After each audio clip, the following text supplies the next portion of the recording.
End of March. So what's it been like? We usually start to like drilling our spring cereals at the beginning of March so we can get them in really before the end of March, ideally, because the longer you go into April, the shorter the growing season is, so the less it's going to yield. We didn't manage to get started drilling until the 15th of March. So literally the last 2 weeks, we've had this amazing sunshine, the occasional shower, but the land has dried out.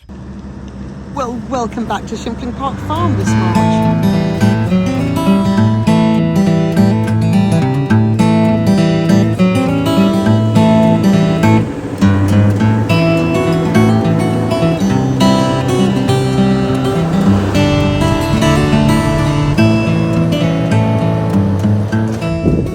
So what do you think? So Is that fit for planting or not? Yeah, I mean, you've got some clods, bits that won't cover the seed in, but so much of this stuff is good. There's loads of stuff to cover the seed, so yeah, that should be fine. So what have you done to this field, Rufus? We've ploughed it before Christmas, and then we've cultivated once with the verso, just a harrow tine, and then we've versoed it again because there were too many turbs, and so we wanted to pluck out a bit more of the green and get rid of a few of the lumps, and so we've moved everything again. Okay. Do you reckon it's ready to drill? Yeah, I think so. I'd like to give it ideally an afternoon's worth of sun, but I think I might just get on and drill it now.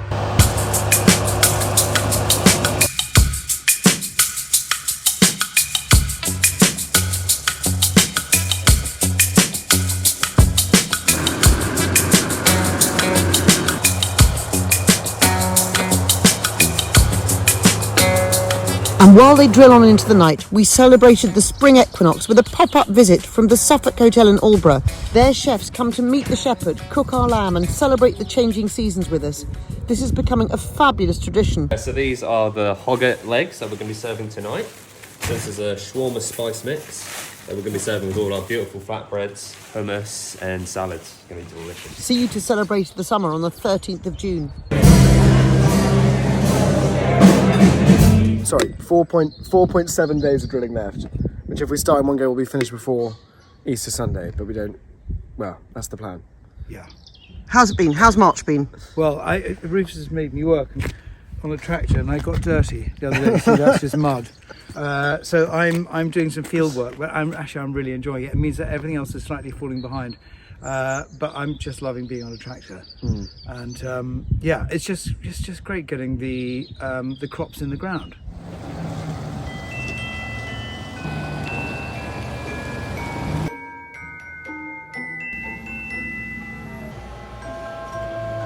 Rufus seems to have a problem with his tractor, albeit not an agronomic one. I can't turn it down. My music's just stuck at max volume. And it's time for our monthly roundup with how the rotation's looking.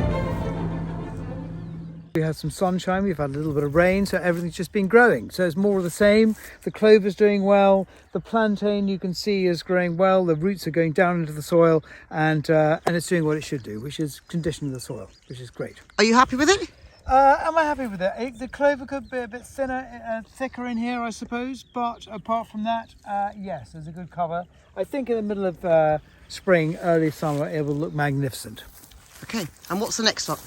So the next bit we're going into is the crop that comes after the fertility lay, which is our first wheat. And actually this is a wheat trial. We've got 4 different varieties of wheat in here, so we're looking at to see if we want to plant different varieties next year. And this too is looking good. In an organic crop, because it hasn't got, so you're not putting artificial nitrogen on it, it looks a bit of a paler colour than a non-organic crop when they put some artificial nitrogen on, so it looks a darker green. This is what the natural colour of wheat looks like. You can see that it's in rows. There's quite a bit of weeds in the rows at the moment because we haven't hoed them yet, but the next job we will do is that we will sort of come into this field with our inter-row hoe and go in between these rows and take all these weeds out. Are you pleased with this now? I am. I mean, it does look a bit hungry, I have to say. We've got some better looking wheats on the farm. The difficulty with the growing these different alleys in the agroforestry is that they tend to be sort of sown last and probably sometimes not in ideal conditions, but it's still important because we can walk the rotation as we're doing now, and so give people a really good idea of what a whole rotation looks like in an organic system. Okay. So now the last bit we come in looks a bit of a mess. Last time you saw it, it was actually a green manure, and since then we've brought in a heavy cultivator to kill it, and you can see that it's all sort of dying off.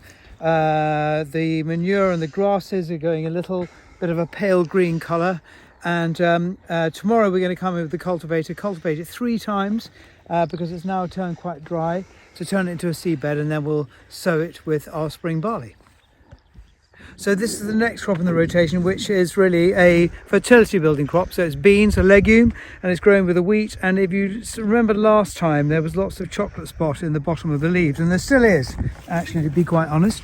You can see, but all the new growth comes without the disease. And as long as we get some nice dry weather, all these leaves will remain green. And it doesn't matter that 1 or 2 of these lower leaves have got some disease on them. You know, these ones are the leaves are going to capture sunlight and turn the pods into pods full of beans. So we just need lots of sun, a little bit of rain to keep them going. It's getting quite dry. You can see the soil is quite cracked, but I'm pleased in the way that they've recovered from that chocolate spot.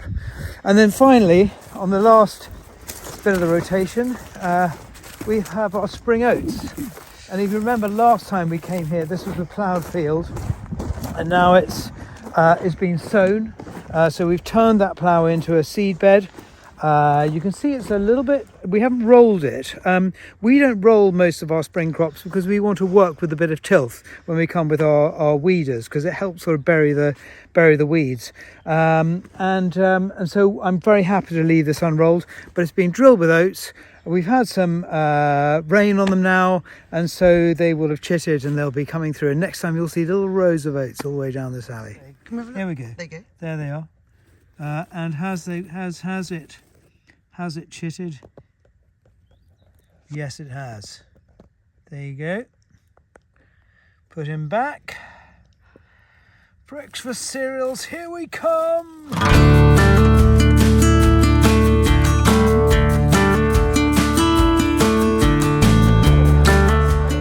With the benefits of outside and farm learning really becoming better understood, we hosted a conference with the charities in this space to explore where we might support each other. And school visits are back.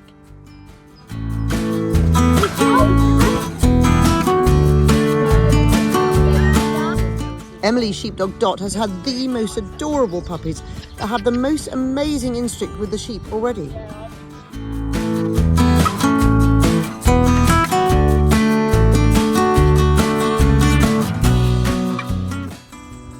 And Hugo is finishing off the hedge laying before the sap rises and the birds start nesting.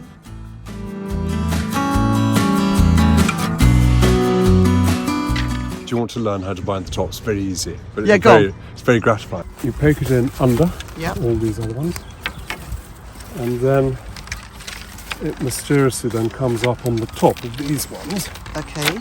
So it gives the whole thing a rolling effect.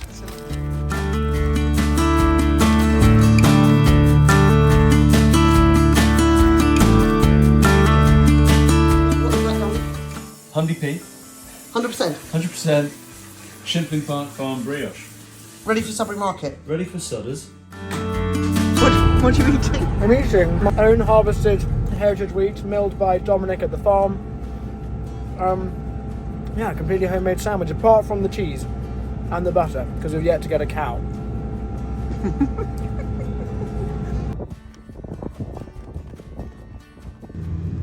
What's happened down here, Rufus? Just a loose pipe, How did you know it was loose? because it was off. Because it showed up on the cab.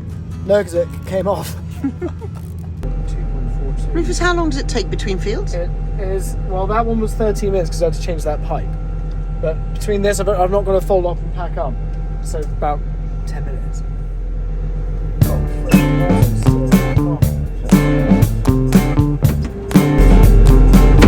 Onwards! So how's this march been, Rufus? It's actually been really good so far. It's been a slightly later start than we could have, that we would have dreamed of, but it's been fine. And then we just had this blessed 2 weeks of really nice dry weather, which gives us the chance to get nice and far ahead and get everything in before Easter Sunday, hopefully. and all of our implements work a lot better in the dry. It takes less pulling, makes less of a mess, so much better soil health for us. What have you been planting?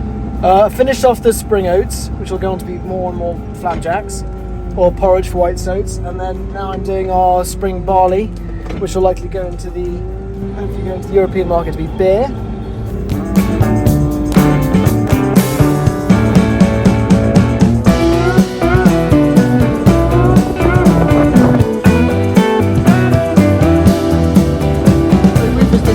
Palm Sunday. What are you doing out here? We're hopefully within 100 hectares drawing our spring barley and spring drilling to a close.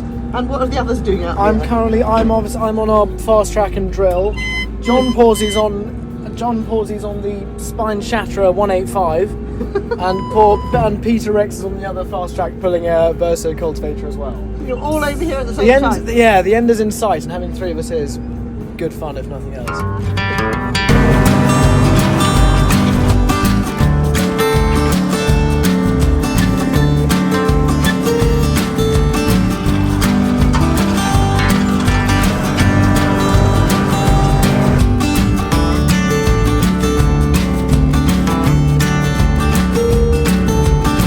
What are you doing, John? I'm eating a sausage roll that you've just brought me.